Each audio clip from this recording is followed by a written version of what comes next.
Okay nga oras and thank you for your time and for joining Community Matters Podcast. So, una-una, no? Siguro, papakilala kita ng isa, then, tell us, atong viewers, ano itong iyong organization, Lady Normal University, and we are our, whatever,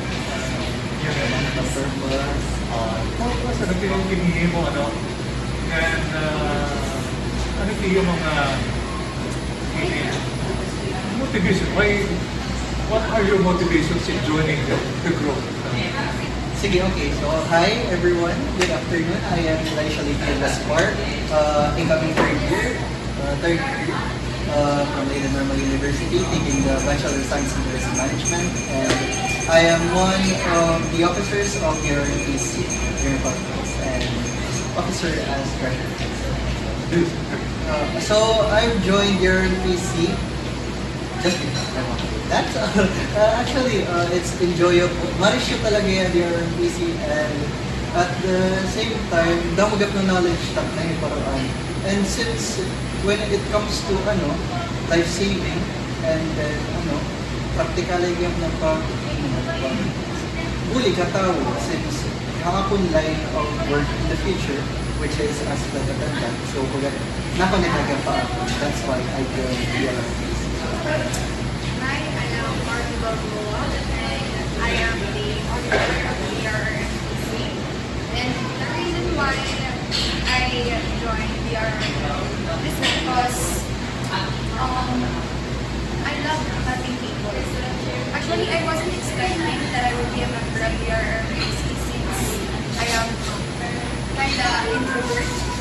But since di ka man nag-training kami, I was like, mauwi ngay na, damutin mo knowledge kayo. The more na damutin mo knowledge, the more na damo na tao sa iyo. So since again, you're saying an introvert ka, so joining the group naka-develop, naka-change by the way mo self-confidence and interact or in actively involving Yes, sir. Because especially yung mga people na member ng RRMPC, kay dere kanira ilagag maubos, i-push kanira. They will help you and motivate you to become confident and in order for you to grow as an individual. I am Ralph Nipagal, President of the DRRMPC General Focus.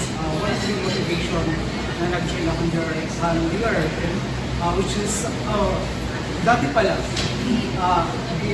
gusto ko na bumulig ng mga student. And nairakap ako dito Normal University, where they have DRRMPC, which is to promote pagbulig ng mga normalista. So, amoy nakahugot na ako na mag-join ito. And then, sumunod na ako ito ng environment.